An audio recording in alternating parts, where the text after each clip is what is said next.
Moussa Ndiaye. Je suis le directeur général de Seisu, donc qui est une entreprise, qui est une société de services numériques, donc créée depuis 2008 au Sénégal. Et donc on évolue dans le domaine des systèmes d'information, donc du conseil, de l'assistance à maîtrise d'ouvrage, de l'assistance à maîtrise d'œuvre. Donc ces 5 dernières années, nous avons essentiellement travaillé sur 2 aspects. Donc l'aspect développement spécifique, donc avec l'accompagnement plutôt à l'international en fait de la Direction générale des impôts au Gabon. Donc nous avons mis en place la plateforme qui permet la télédéclaration et le télépaiement des impôts. Donc on vient juste de gagner le même marché au Burkina. Donc nous allons le faire dans les prochains mois. Nous avons accompagné également des structures publiques comme privées au Sénégal, donc dans la mise en place de systèmes d'information. Et l'autre volet aussi de notre activité, c'est la mise en place de logiciels donc dans certains domaines, notamment dans le domaine médical. Donc avec notre produit Médicis, nous avons beaucoup investi ces dernières années pour avoir un produit en fait qui permet tout ce qui est gestion du dossier du patient. Donc notre secteur d'activité a beaucoup changé en fait ces 5 derniers. Avec l'arrivée du CETIC et toutes les activités qui tournent autour du CETIC, on a vu que ça a permis à beaucoup de jeunes d'entrer dans le secteur et de rendre le secteur un peu plus dynamique avec de nouvelles approches, de nouvelles choses, etc.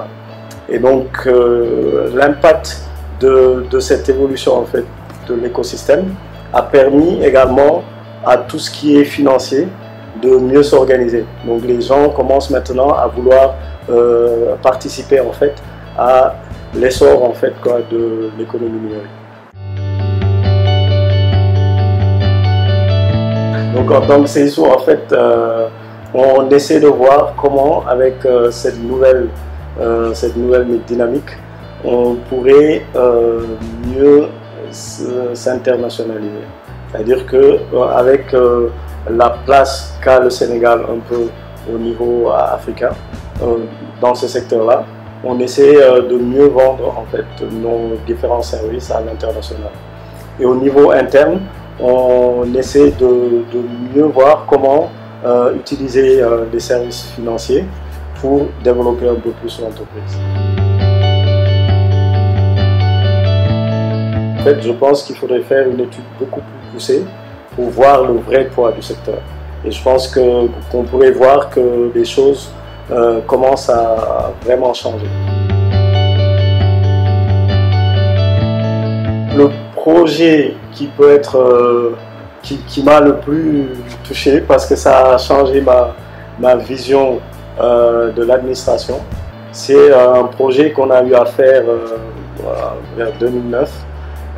Et qui concernait en fait l'agriculture, c'est-à-dire qu'on a mis en place un système qui permet de gérer toute la traçabilité des semences, donc dans le domaine agricole, donc la phase de multiplication des semences, etc. Donc ça m'a permis moi de mieux voir comment était structurée l'agriculture au sein du pays et l'importance que ça a de bien gérer les semences pour pouvoir avoir une agriculture forte. Et ce système-là gérait toute la traçabilité des semences jusqu'à la certification. On se retrouve avec le gros problème qu'on a au Sénégal, c'est une vision cohérente de l'administration. C'est-à-dire comment mettre en place des systèmes d'information qui puissent être utiles et non pas avoir des projets pour avoir des projets, ce qui malheureusement en fait est le cas dans bon nombre de départements ministériels. La télémédecine, c'est vrai qu'au Sénégal, il y a eu pas mal de projets, mais c'était plus des projets publics, c'est-à-dire c'est plus le ministère ou les universités en fait qui ont mis en place les projets de télémédecine, donc qui permet de faire de la médecine à distance. Maintenant, tout ce qui est informatique pour accompagner la santé, donc il y a tous les systèmes d'information qui peuvent être des systèmes pour gérer le dossier du patient, comme nous ce qu'on fait, ou d'autres types de systèmes, par exemple les SMS pour alerter, etc. etc. Donc il y a tout un ensemble de projets en fait qui tournent autour de la santé. Et je pense que ces projets-là pourront être d'une extrême utilité. Par exemple, si on parvient à bien gérer le dossier des patients, donc en ayant toute la sécurité qu'il faut, à avoir des informations sur les malades à temps, on pourra permettre en fait de sauver pas mal de gens.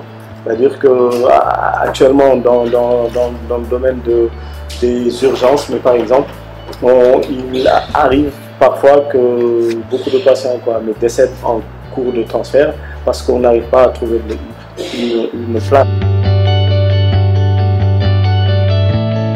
Le CIPEN est un événement qu'on veut mettre en place depuis plusieurs années. Donc le Sénégal a repoussé ça pendant très longtemps, mais maintenant on sent qu'il est important pour le Sénégal d'avoir un salon de niveau international. Et je pense qu'avec ce salon-là, ça va permettre à tous les acteurs du numérique de pouvoir échanger avec les futurs clients ou les clients potentiels de tous les secteurs pour montrer en fait leur savoir-faire. Donc aussi bien au niveau du Sénégal que dans toute l'Afrique. Donc je pense que si on parvient à avoir tout le succès qu'on espère avec la venue de plusieurs personnes au niveau international, ça pourra redynamiser encore un peu plus le secteur au sein du Sénégal. Le numérique actuellement est beaucoup basé sur la connectivité. Donc il est essentiel que l'État puisse avoir une politique farouche et déterminée d'améliorer la connectivité. Donc que ce soit dans la répartition géographique, mais également dans le débit. Actuellement, on est dans un contexte tel qu'on ne peut pas faire autrement. Donc ça va se développer soit avec les Africains, c'est-à-dire qu'on a de plus en plus de dynamisme apporté par les jeunes dans ce secteur-là. Et ça va faire qu'on va avoir beaucoup d'idées nouvelles qui permettent en fait de développer un peu plus le numérique. Mais également, il y a l'arrivée des Occidentaux donc qui voient l'Afrique comme une terre en fait où il est encore possible de faire beaucoup de plus-value. Dans le domaine de l'agriculture, de la santé ou même dans tous les domaines, je pense, l'utilisation du numérique est essentielle. C'est-à-dire que je vois mal comment nous développer sans avoir une connaissance de ce qu'on gère. Et la meilleure façon d'avoir une connaissance de ce qu'on gère, c'est d'avoir des systèmes d'information qui nous donnent toute l'information sur ce qu'on gère.